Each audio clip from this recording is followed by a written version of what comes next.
Hola, un saludo, bienvenidos a bibliatogo.com. Una vez más estamos aquí aportando visión y fundamento a todas las personas que están sinceramente interesadas en conocer al Dios del amor, al Dios de la Biblia, al Dios que tiene grandes promesas y que está dispuesto a cumplirlas en la medida en que nos conectemos con su presencia y con su inagotable amor.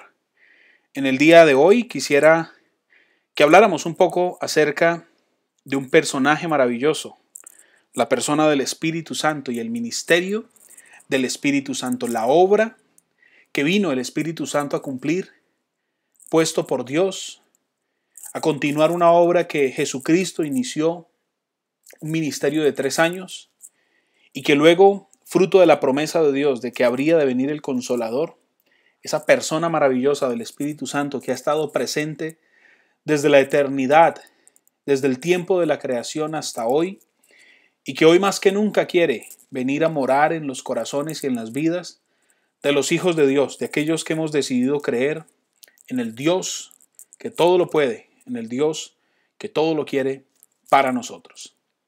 Bien, comencemos yendo a la Biblia, a la epístola de los Efesios, en el capítulo 5, en el verso 18.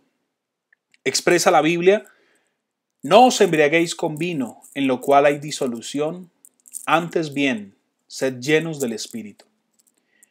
Quiero que comencemos esta lección de bibliatogo.com con este versículo, pero vamos a mirarlo del final hacia el principio. Si el objetivo suyo es ser lleno del Espíritu Santo, la expresión disolución, en lo cual hay disolución, significa disolverse o división. Luego, la llenura del Espíritu Santo no es posible mientras no haya unidad en mi espíritu, en mi alma y en mi cuerpo con respecto a Dios. No hay esfuerzo humano, no hay capacidad humana, no hay nada que nosotros humanamente podamos hacer que nos lleve a estar y a experimentar la llenura del Espíritu Santo. Solamente cuando estamos en unidad con Dios, en unidad con el Hijo y en unidad con el Espíritu Santo, experimentaremos la llenura del Espíritu Santo.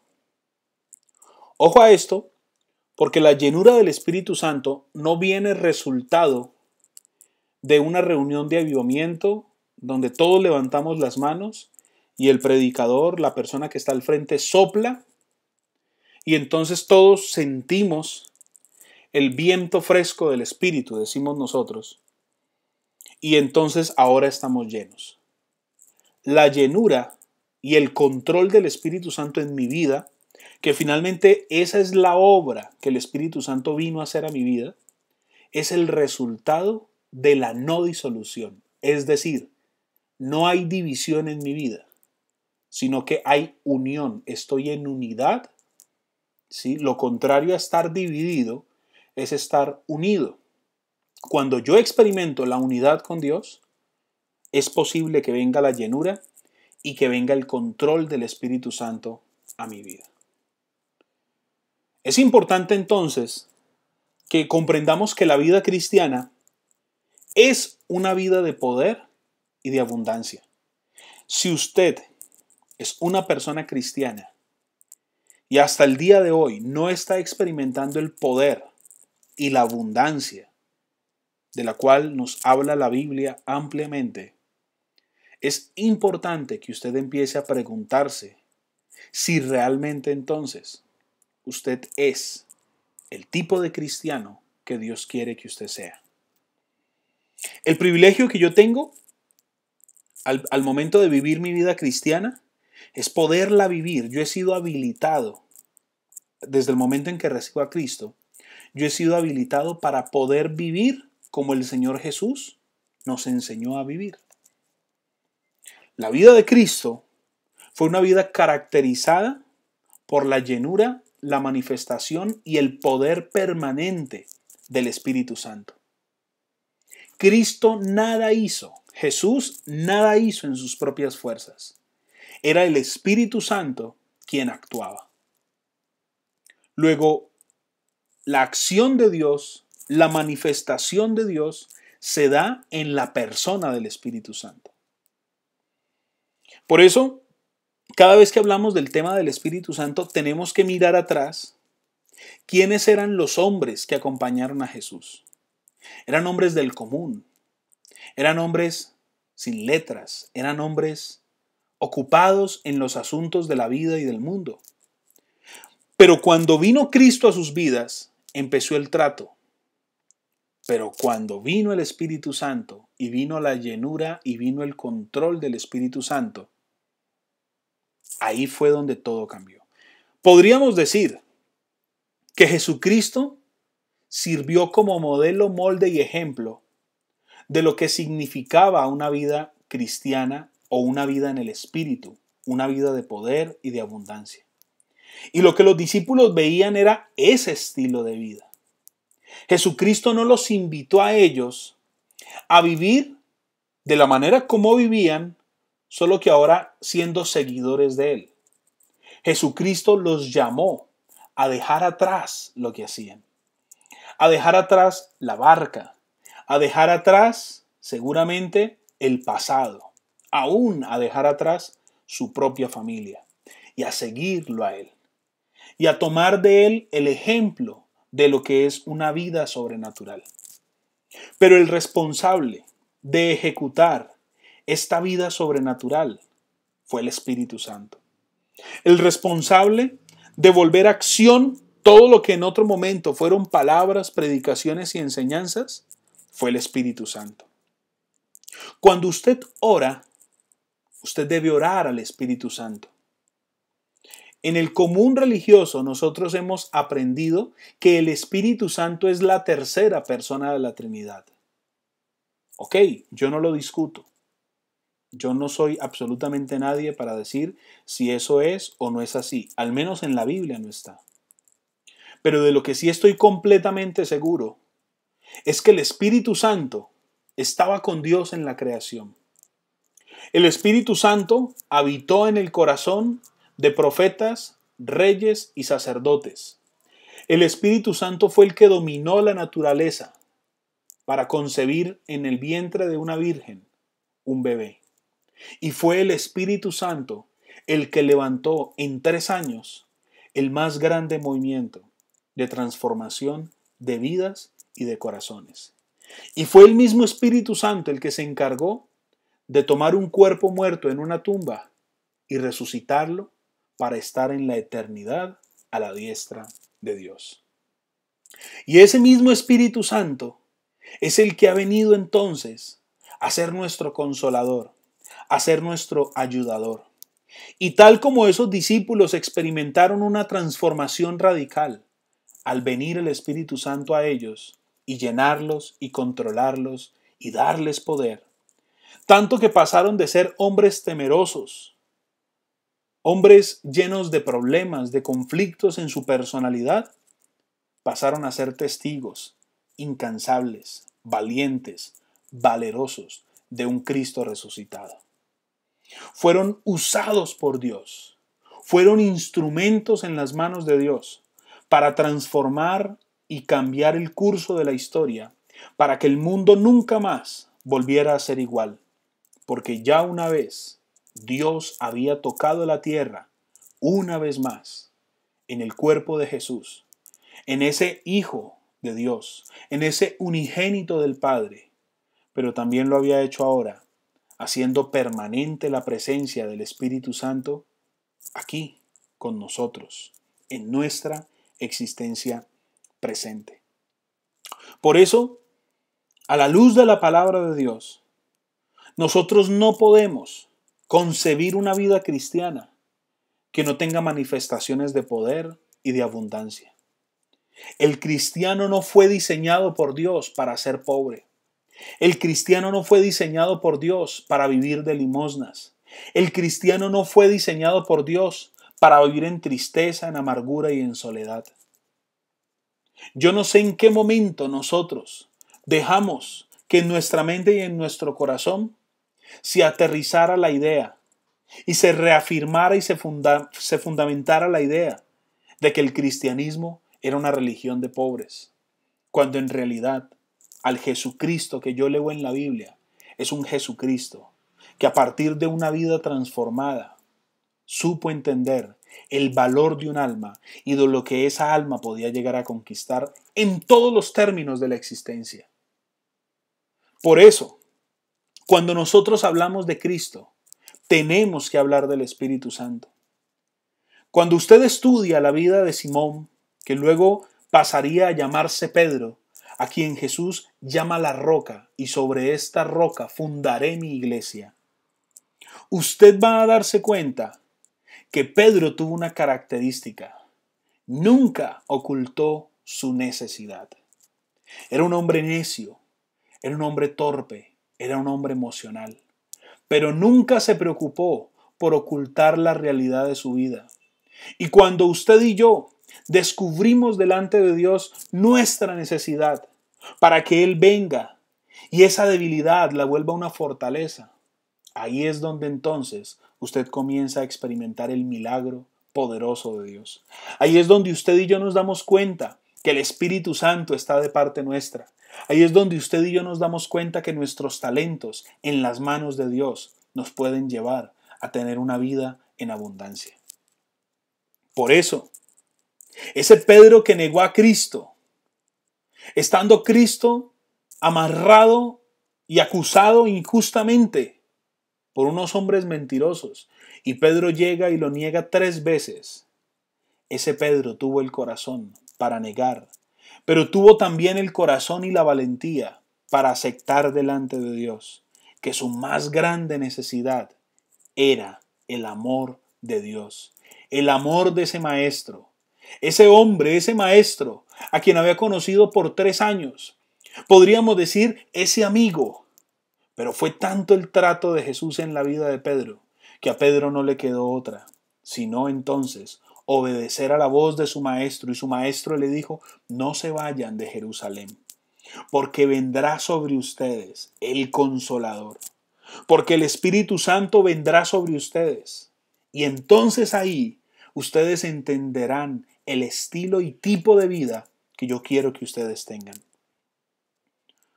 Muchos cristianos podemos estar ignorando hoy quién es el Espíritu Santo. No qué es el Espíritu Santo, quién es el Espíritu Santo. Y peor todavía, muchos cristianos ignoramos cómo podemos apropiarnos de su poder. Por lo tanto, nuestras vidas no son la vida fructífera y abundante que Dios tiene. Es entonces necesario que usted y yo le digamos al Espíritu Santo: Espíritu Santo, ven a mi vida hoy. Toma el control de cada área de mi ser. Llena mi espíritu, llena mi alma, llena mi cuerpo. Toma mi vida. Entiendo y acepto que eres una persona, que haces parte de la Santísima Trinidad, que eres igual al Padre, que eres igual al Hijo. Hoy entiendo que tienes los atributos de una persona. Hoy comprendo que desde la eternidad, desde los tiempos primeros, tu influencia ha sido permanente. Hoy entiendo que tu influencia en la historia del hombre y de la humanidad ha sido permanente. La Biblia registra tu presencia continua. Hoy, Espíritu Santo, ven a mi vida. Y quiero que tú seas quien llene mi corazón, quien llene mi ser. Porque quiero ver tu manifestación de una forma notable en mi vida, en mi familia, en mi ministerio.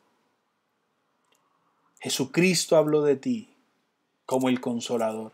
Jesucristo habló de ti como el ayudador. Hoy te recibo, hoy te acepto, porque quiero conocerte. Hoy te recibo para que estés a mi lado, delante de mí, detrás de mí, por encima de mí, Espíritu de Dios, para darme poder, para darme amor y para darme dominio propio. Amén. Muy bien. Cuando usted comience entonces a hablar con el Espíritu Santo, usted va a descubrir que no hay riqueza para el cristiano apartado de él. No hay riqueza para un espíritu y para un hombre y para un corazón cristiano que permanezca distante y alejado de la presencia del Espíritu Santo. Por eso es muy importante entonces que usted tome la decisión desde hoy de acercarse al Espíritu de Dios, de conocer al Espíritu de Dios, de entender el valor que el Espíritu Santo tiene para su vida cristiana. Usted ha empezado un camino. Usted ha comenzado un proceso de tratamiento. Usted ha comenzado un proceso de madurez. Y lo que usted más necesita es un ayudador. Es un colaborador permanente. ¿Y quién más que el Espíritu Santo para venir y ser respuesta a cada una de sus necesidades? Debemos entonces decir que el Espíritu Santo tiene intelecto. La Biblia nos enseña en 1 Corintios capítulo 2, versículo 11, dice la Biblia: nadie sabe con exactitud lo que otro está pensando, excepto el espíritu de esa persona. Así, nadie conoce lo que piensa Dios, excepto el Espíritu de Dios. ¿Usted quiere conocer los pensamientos de Dios para usted? Entonces conozca al Espíritu Santo. ¿Usted quiere saber cuáles son los planes que Dios tiene con su vida? Entonces conozca al Espíritu Santo. ¿Usted quiere descubrir los secretos más ocultos que Dios tiene para usted? Entonces lo que usted debe hacer es conocer al Espíritu Santo. Y cuando usted tiene una relación con el Espíritu Santo, el Espíritu de Dios revela, el Espíritu de Dios se manifiesta, porque Él tiene intelecto y Él conoce. Y Él actúa porque Él tiene voluntad. Pero también el Espíritu Santo siente, porque es persona y tiene sentimientos. Y la palabra de Dios nos enseña en el libro de los Romanos, en el capítulo 15, en el verso 30, les ruego, hermanos, por nuestro Señor Jesucristo y por el amor del Espíritu, que se unan conmigo en esta lucha y que oren a Dios por mí. El Espíritu Santo nos ama. El Espíritu Santo nos reclama a nosotros. Cuando usted y yo ofendemos, ignoramos al Espíritu Santo, el Espíritu Santo se contrista. Mi espíritu se contrista. Por eso, qué importante es cuando usted y yo somos conscientes de la presencia del Espíritu Santo. ¿Cómo cambia nuestra vida cuando usted y yo reconocemos la presencia del Espíritu de Dios en nuestra vida? Y entonces es ahí donde todo comienza a transformarse. Es ahí donde todo cobra sentido. Por eso, conocer al Espíritu Santo, saber cómo buscarle, saber cómo encontrarle, es el primer camino entonces para encontrar la llenura y el control permanente del Espíritu Santo en nosotros. Vamos a estudiar algunos nombres entonces que el Espíritu Santo recibe en la palabra de Dios. ¿No sabéis, dice la Biblia en 1 Corintios 3:16, ¿no sabéis que sois templo de Dios y que el Espíritu de Dios mora en vosotros? ¿Qué nombre recibe entonces el Espíritu? Espíritu de Dios, en 1 Corintios 3:16. Dice la Biblia en Romanos capítulo 8, verso 2, pues por medio de él, la ley del Espíritu de vida me ha liberado de la ley del pecado y de la muerte. ¿Qué nombre recibe entonces el Espíritu Santo en esta ocasión en Romanos 8:2? espíritu de vida. El espíritu, dentro de la obra del Espíritu, dentro del ministerio del Espíritu Santo, está el proveernos vida. De hecho, cuando Jesucristo vino a mi vida, entró el Espíritu Santo y operó sanidad, al punto que a un espíritu muerto le dio vida. Juan capítulo 16, verso 13 dice la Biblia: pero cuando venga el Espíritu de la verdad, Él los guiará a toda la verdad, porque no hablará por su propia cuenta, sino que dirá solo lo que oiga y les anunciará las cosas por venir. Luego tenemos Espíritu de Dios, Espíritu de vida y Espíritu de la verdad. En Juan capítulo 16, verso 13. Él es verdad. El Espíritu Santo es verdad. Y Él tiene verdad para nuestra vida. La verdad de Dios la tiene el Espíritu Santo. Por eso, si su objetivo es conocer realmente a Dios, lo que usted debe hacer es hablar con el Espíritu Santo. Enseña la Biblia en el libro de los Hebreos, en el capítulo 10, en el verso 29. ¿Cuánto mayor castigo pensáis que merecerá el que pisoteare al Hijo de Dios y tuviese por inmunda la sangre del pacto en la cual fue santificado e hiciere afrenta al Espíritu de gracia? El problema no es ofender al Hijo de Dios o rechazar la sangre derramada por el Hijo de Dios, sino ir en contra, ofender, hacer afrenta al Espíritu de gracia. ¿Y por qué Espíritu de gracia? Porque usted y yo recibimos al Espíritu Santo sin merecerlo. Lo recibimos porque a Dios le plació darnos su presencia. Espíritu de Dios, Espíritu de vida, Espíritu de la verdad, Espíritu de gracia. Y Romanos capítulo 1, verso 4 expresa: pero que según el Espíritu de santidad fue designado con poder Hijo de Dios por la resurrección. Él es Jesucristo, nuestro Señor. El nombre que recibe el Espíritu Santo aquí es a lo que usted y yo estamos llamados todos los días: Espíritu de santidad. Qué hermoso saber que podemos hablar con el Espíritu Santo y llamarle de diferentes formas, de diferentes maneras, para diferentes circunstancias. Podemos decirle al Espíritu de la verdad que descubra el velo, que abra nuestra mente, que nos enseñe, que nos muestre. Podemos hablar con el Espíritu de gracia y decirle gracias porque un día viniste a mi vida sin merecerlo, porque habiendo yo sido pecador, tú me has tenido por puro, por acepto de Dios, por acepto en el amado. Gracias, Espíritu de Dios, por tu maravillosa presencia, por tu amor incondicional y por tu ayuda constante y permanente. Hablar con el Espíritu Santo es un hermoso privilegio que usted puede empezar a practicar desde hoy.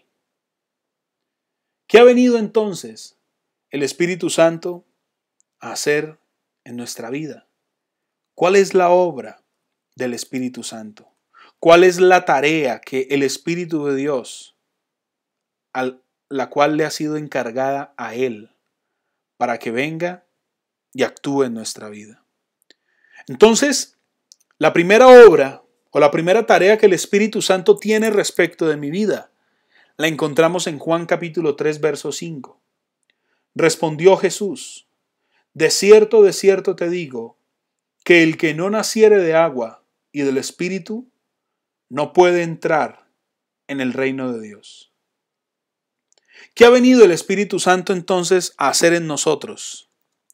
El Espíritu Santo ha venido a mi vida para propiciar la vida, para darme vida espiritual, para producir vida espiritual en mí.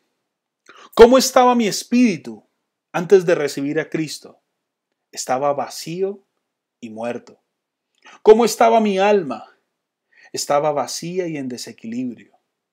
Pero cuando el Espíritu Santo vino, el Espíritu Santo produjo vida. Solo el Espíritu Santo es capaz de producir vida en el espíritu de la vida de una persona. Otra obra del Espíritu Santo la encontramos en Juan, capítulo 16, verso 13.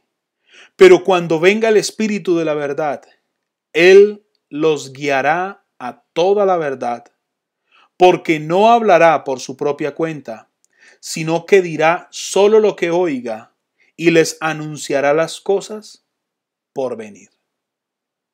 ¿Qué hace el Espíritu Santo? Produce vida en mí, vida espiritual. Me permite conectarme y relacionarme con Dios. Él toma el control, llena mi vida y me da poder. Pero la segunda tarea del Espíritu Santo es guiarme a la verdad. No hay verdades, solo hay la verdad. Y es la verdad de Dios para mi vida. Cuando Jesucristo afirmó ser el camino, la verdad y la vida, no dejó opción para que hayan otras verdades. Luego, la tarea del Espíritu Santo es guiarme a la verdad de la que habló Cristo. Por eso, cuando usted y yo llegamos a la vida cristiana, muchos de los mensajes que nos enseñan en la vida cristiana son supremamente difíciles de comprender y de entender, porque nuestra mente estuvo engañada tanto tiempo que ahora nos parece sorprendente que lo que nos dicen sea verdad. Habiendo uno vivido sin amor, que vengan y le enseñan a uno que Dios le ama a pesar de, eso es muy duro, eso es un mensaje muy difícil. Pero ¿qué hace el Espíritu? El Espíritu Santo da testimonio a mi espíritu de que yo soy un hijo de Dios, de que he sido apartado por Él, que Él a mí me ha dado vida, que ha producido vida en mí y que Él ahora está interesado en guiarme a la verdad. Otra tarea del Espíritu Santo en mi vida la encontramos en Juan capítulo 16, verso 14. Él me glorificará porque tomará de lo mío y se lo dará a conocer a ustedes. ¿Sabe qué hace el Espíritu Santo? Nos da a conocer los planes y los propósitos de Dios. Cuando usted se encuentre en situaciones donde no sabe qué hacer, yo le sugiero, hable con el Espíritu Santo. Cuando usted se encuentre confundido, perdido, cuando usted crea que las cosas se han salido de control, yo le sugiero que hable con el Espíritu Santo, porque el Espíritu Santo le dará a conocer a usted los designios y la voluntad de Dios. Y un hermoso pasaje y una de las tareas más importantes del Espíritu Santo en nosotros los cristianos la encontramos en Hechos capítulo 1 versículo 8. Pero recibiréis poder cuando haya venido sobre vosotros el Espíritu Santo y me seréis testigos en Jerusalén, en toda Judea, en Samaria y hasta lo último de la tierra. ¿Sabe qué ha venido a hacer el Espíritu Santo? El Espíritu Santo vino a morar. El Espíritu Santo vino a tomar el control. El Espíritu Santo vino a hacer milagros. Pero todo eso combinado significa poder. El Espíritu Santo vino a manifestar el poder de Dios en nuestra vida. Y ese poder tiene que manifestarse al mundo con nuestro testimonio, con nuestro estilo de vida, con nuestra predicación, con la evangelización. Luego, ¿qué aprende usted hasta este momento? ¿Qué aprende usted hasta ahora acerca del Espíritu Santo? Usted puede relacionarse con Él llamándole por diferentes nombres para diferentes circunstancias. ¿Ha entendido la tarea y la obra que le fue encomendada al Espíritu Santo respecto de su vida? Pero también ahora, usted y yo nos damos cuenta de que existen 4 principios fundamentales acerca del Espíritu Santo. Por eso, vamos a estudiarlos y no voy a detenerme mucho en los versículos. Le voy a pedir a usted que los lea en su casa, en su tiempo de estudio personal de la Biblia, pero quiero hacer mucha referencia a por qué son principios sobre el Espíritu Santo. Primero, Dios ha provisto vida abundante. Cuando Jesucristo afirmó en Juan capítulo 10, verso 10, que el ladrón no viene sino para hurtar, matar y destruir, mas yo he venido para que tengan vida y la tengan en abundancia. Jesucristo no se está refiriendo a una vida abundante en términos materiales, atesorando riquezas. La vida abundante de la que se nos está hablando en este pasaje se refiere a que usted ha recibido vida espiritual y que esa vida espiritual usted la puede vivir de una manera abundante y fruto de eso usted entonces alcanzará todos los propósitos, las metas que usted ha establecido para su vida. Esto no es cuestión de secretos. La vida cristiana no es cuestión de claves, de paso a paso, de qué hacer para lograr, para alcanzar. Ya Dios ha provisto para nosotros todo lo necesario para la vida abundante. Lo único que nos falta a nosotros es disponernos a aceptar la llenura y el control del Espíritu Santo. Por eso cuando Jesucristo en Juan capítulo 7 se levanta en pie y dice: si alguno tiene sed, venga a mí y beba. De aquel que cree en mí, dice él, como dice la Biblia, la Escritura, brotarán ríos de agua viva. La abundancia de la que nos habla la palabra de Dios se refiere a la abundancia de vida. Vivir el fruto del Espíritu en mi vida. Experimentar el fruto, ver los resultados de la llenura y el control del Espíritu en mi vida. Hay un problema, y lo hablábamos anteriormente. La mayoría de los creyentes no están disfrutando esta riqueza abundante y limitada que Dios ha dispuesto. Y no lo están experimentando por la sencilla razón que expresa Romanos capítulo 7, cuando nos hace una larga explicación, un largo testimonio del apóstol Pablo acerca del pecado. Cuando en mi vida todavía hay rastros de carnalidad, del viejo hombre. Cuando en mi vida hago lo que no entiendo, pues hago lo que quiero. Termino entonces tomando el control y diciéndole al Espíritu Santo: ya no eres tú el que dirige, ahora soy yo. Por eso es importante que usted y yo todos los días nos acerquemos delante de Dios y reconozcamos nuestra necesidad de conocerle, de acercarnos a Él, de vivir para Él. La Biblia nos enseña en 1 Corintios capítulo 3, versículo 1 en adelante: así que yo, hermanos, no pude hablaros como a espirituales, sino como a carnales, como a niños en Cristo. ¿Por qué la mayoría de los cristianos no están disfrutando la manifestación permanente del Espíritu Santo? Porque no han tomado la decisión de madurar, de crecer espiritualmente, de cimentar su vida cristiana sobre el fundamento de la palabra de Dios. A lo mejor somos muy buenos feligreses, pero muy malos cristianos. A lo mejor somos muy buenos discípulos en nuestros ministerios e iglesias, pero a lo mejor perdemos el examen cuando se trata de tener comunión e intimidad con Dios. Jesucristo prometió una vida llena, una vida abundante, una vida controlada por el Espíritu Santo. Es justamente eso.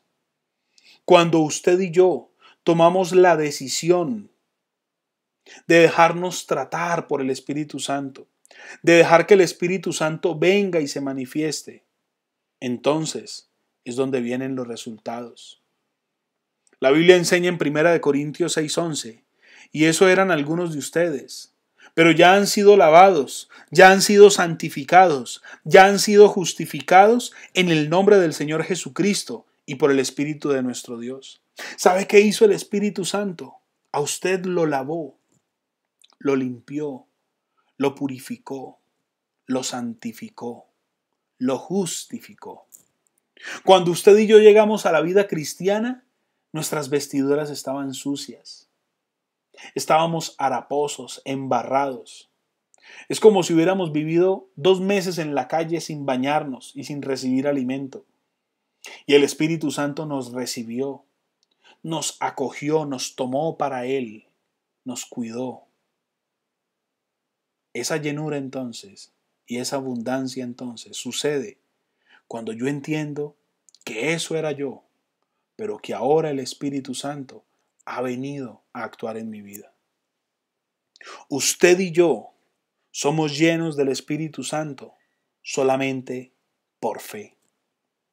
Lo único que queda es aplicar los pasos vistos, los pasos que hemos estudiado, que hemos fundamentado en la palabra de Dios. Yo no me estoy inventando absolutamente nada. Esto está en la palabra de Dios. Usted tiene que despertar a esta verdad. Y usted tiene que permitirle al Espíritu Santo venir y ser Él quien tome el control, el gobierno y el dominio de su vida.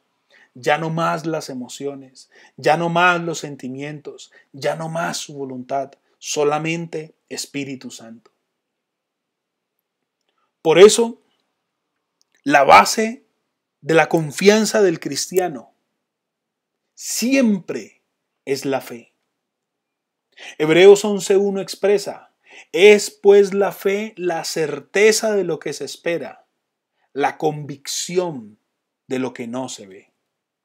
Cuando usted y yo llegamos a la vida cristiana, teníamos todo menos fe. Cuando usted desarrolla la certeza, usted comprende que la certeza es la plena posesión de la verdad, es saber que lo que ahora tengo es la verdad. Y esa verdad corresponde a un conocimiento perfecto, el saber que Dios es el dueño absoluto de mi vida. Cuando yo en mi conciencia, en la conciencia del Espíritu, si no sabe de qué le estoy hablando, vuelva al primer video acerca del origen de los conflictos. Cuando yo en mi conciencia, en el Espíritu, reafirmo y sin sombra de duda, con toda confianza, con pleno conocimiento, reconozco que Dios ahora entonces toma el control de mi vida.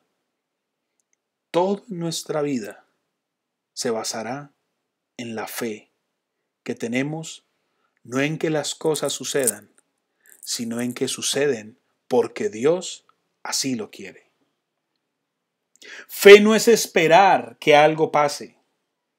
Fe es saber que es Dios quien actúa. Por eso le digo que la certeza es una plena posesión de la verdad. Jesucristo murió en la cruz porque estaba convencido, tenía la certeza de que su muerte provocaría una transformación en la historia pasada, presente y futura. Cuando usted tiene un conocimiento perfecto acerca de Dios, todo en su vida se fundamenta en la fe, no en sentimientos y no en emociones. Ya no nos movemos nosotros por necesidades. Cristianos con fe hay por montones. Cristianos que crean en Dios. Las iglesias están abarrotadas de personas que creen en Dios. Pero lastimosamente, estamos perdiendo el examen cuando se trata simplemente de que la fe sea esperar que algo suceda, cuando en realidad la fe es estar convencido, es tener la convicción de que es Dios quien actúa. Luego entonces, la certeza es estar convencido de lo que conozco. La convicción es estar seguro de algo o de alguien. Luego, yo tengo certeza en la verdad que Cristo dijo ser. Y tengo convicción respecto de que estoy seguro en quién he creído, Dios. Esto no puede fallar, hijos de Dios, en nuestra vida. La fe no es solamente sentimiento. La fe no es solamente esperar. La fe no es solamente decir yo creo, yo espero, yo tengo la esperanza. No, señores. La fe es combinar estas dos poderosas, la certeza y la convicción. Y recuerde, la certeza es acerca de conocer algo o a alguien. Y la convicción es estar seguro de algo o en alguien. Usted tiene que conocer a Dios para poder estar seguro de que Dios es quien dice ser y no fallará. Que a partir de hoy todo en su vida esté fundamentado en su fe. Por eso es muy importante que permanezcamos siempre preparados. Vendrá, ojo con esto, vendrá el conflicto espiritual. Vendrán los problemas a mi vida. Vendrán las situaciones adversas a mi vida. Cuando usted y yo somos cristianos que no queremos experimentar la vida abundante, sencillamente somos cristianos confundidos. Cristianos al estilo de Romanos capítulo 7. Cristianos que no se entienden a sí mismos. Cristianos dominados por el ego. Cristianos que tienen el control de su propia vida. Que quieren hacer lo bueno pero no pueden hacerlo. Cristianos que tenemos siempre una marcada tendencia a desobedecer a Dios. Cristianos que fácilmente nos dejamos seducir y nos dejamos esclavizar por la ley del pecado. Ese es el cristiano de Romanos 7 y ese es el cristiano que vive todo el tiempo en conflicto espiritual. Por eso, la oferta de vida que trazó Jesucristo para nosotros no depende de las cosas, depende de la persona de Cristo, de la relación que yo tengo con el Espíritu Santo. Ojo, porque no todos los cristianos habitados por el Espíritu Santo están llenos y controlados por el Espíritu Santo. Cuando usted lee la Biblia, en Efesios capítulo 5, versículo 18, quiero leérselo para que esto quede supremamente claro. No os embriaguéis con vino, en lo cual hay disolución. Antes bien, sed llenos del Espíritu Santo. Esa palabra, sed llenos del Espíritu Santo, está en imperativo. Lo cual quiere decir que es una orden para nosotros los cristianos el ser llenos del Espíritu Santo. Y cuando usted desobedece esa orden directa de Dios, usted peca. Y ahí es donde viene entonces el conflicto espiritual. Ahí es donde viene entonces la crisis espiritual. Ahí es donde nuestra confianza falla. Ahí es donde nuestra seguridad del Dios que tenemos falla. Ahí es donde usted y yo no somos sinceros delante de Dios y entregamos nuestra vida a medias, porque no hemos cedido nuestra voluntad a Él. Dios es fiel. Dios cumple su palabra. Usted cuando aprende a caminar por fe y no a vivir y a caminar por sentimientos, usted comprende que la vida cristiana no es vivir saltando precipicios a ciegas, con los ojos tapados, con los ojos vendados, saltando y viviendo siempre hacia lo desconocido. No, la vida cristiana es una vida de confianza, de adherirme a Dios, de descansar siempre en la fidelidad de un Padre que es bueno y misericordioso. Cuando usted aprende a confiar en el amor de Dios, eso es más que suficiente. Cuando usted y yo confiamos en Cristo, entendemos y conocemos que la persona de Cristo es digna de nuestra confianza. Y Él nunca, escúcheme bien lo que le voy a decir, nunca nos va a traicionar. Por eso, más allá de aprenderse Hebreos 11:1, trate de aplicarlo y trate de vivirlo. Por eso es que este tema del conflicto espiritual es tan importante. ¿Sí? Porque a veces creemos que somos inmunes a los problemas. A veces creemos que los problemas van a venir y que no nos van a dominar y que no nos van a controlar. Y fácilmente los problemas pueden desequilibrar nuestra vida y pueden llevarnos al fracaso espiritual. Por eso es que la vida espiritual siempre implica una lucha muy fuerte, una lucha continua con los adversarios. Y usted sabe cuáles son los 3 enemigos del cristiano. Ya eso lo estudiamos en el curso esencial. El mundo, el demonio y la carne. Y nuestra batalla es espiritual, pero siempre ganaremos. Siempre saldremos victoriosos por fe. ¿Por fe en quién? En Dios, en su fidelidad, en sus promesas, no en mis capacidades, no en el que yo soy capaz y estoy convencido de que puedo salir de esta como he salido de otras. La gracia de Dios, tenga muy en cuenta esto, es mucho mayor, es mucho más grande que su pecado y que mi pecado. Todos los seres humanos somos tentados permanentemente, continuamente.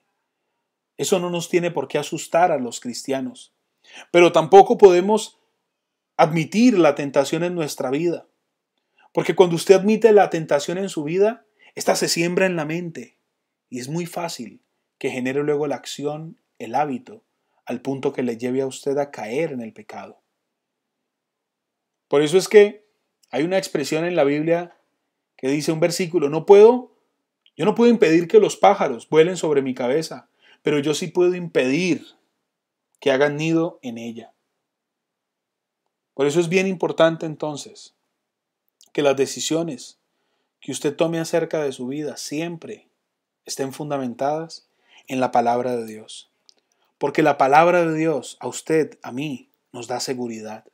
Cuando usted y yo caminamos conforme a la palabra de Dios, significa que estamos caminando conforme a la verdad de Dios y no a nuestra propia verdad, acomodando los principios espirituales a nuestro condicionamiento emocional y sentimental. La Biblia nos dice en 1 Corintios capítulo 10, verso 13, no os ha sobrevenido ninguna tentación que no sea humana, pero fiel es Dios, dice la Biblia, que no os dejará ser tentados más de lo que podéis resistir, sino que dará también juntamente con la tentación la salida para que podáis soportar. ¿Usted recuerda a Caín? ¿Usted ha leído alguna vez con detenimiento, con paciencia, cuando Dios habla a Caín? ¿Qué le dice Dios a Caín? El pecado está a la puerta. Así como hoy Jesucristo está a la puerta de tu vida, hace mucho tiempo en la vida de Caín el pecado estuvo a la puerta y él decidió dejar entrar el pecado.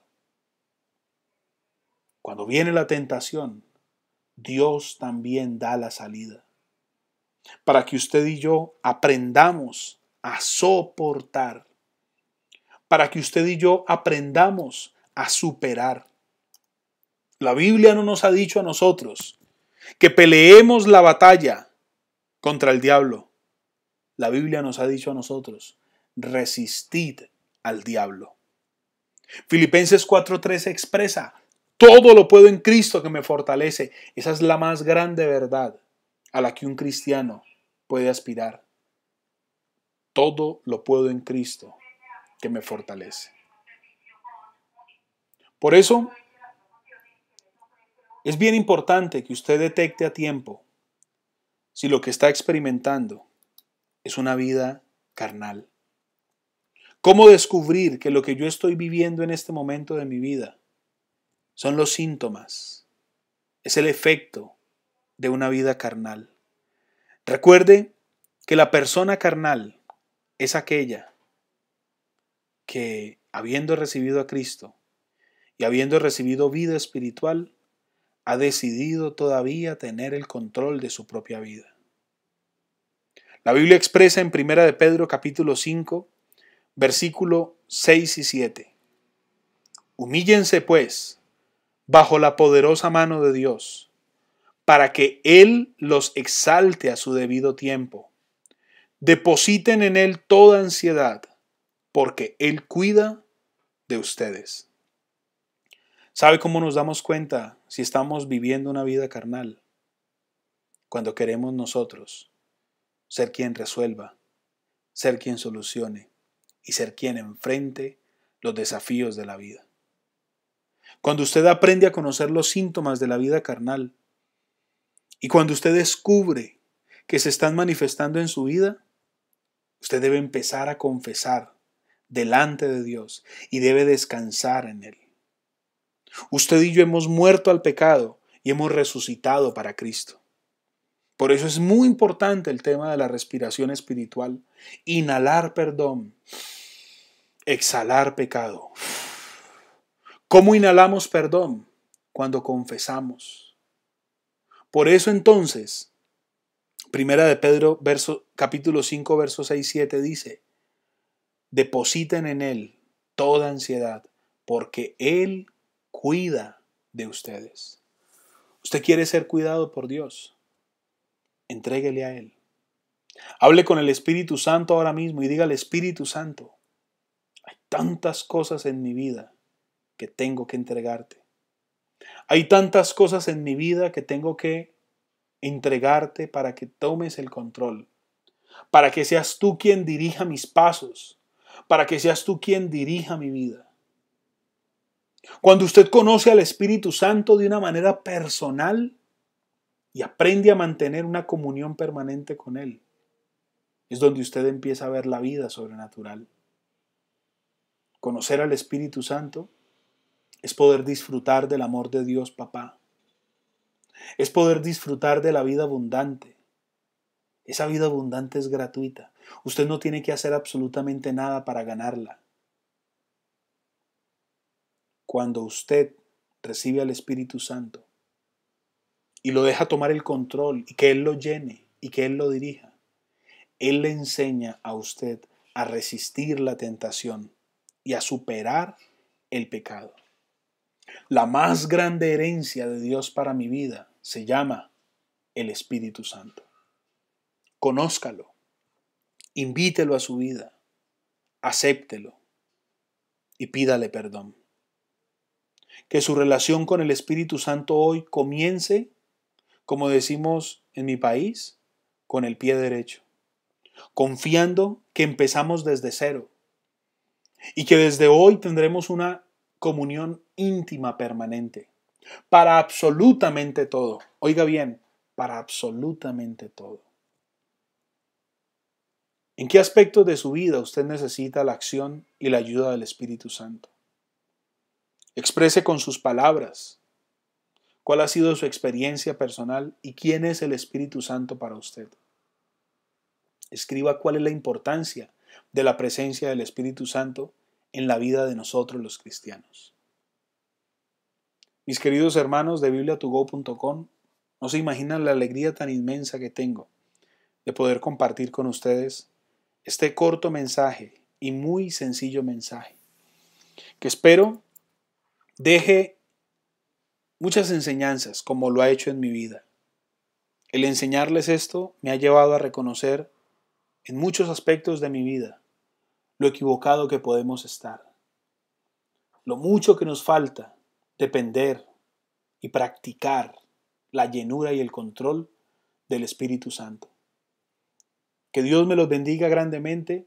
Espero poder seguir con ustedes en este lindo proyecto de bibliatogo.com, aportando visión y fundamento.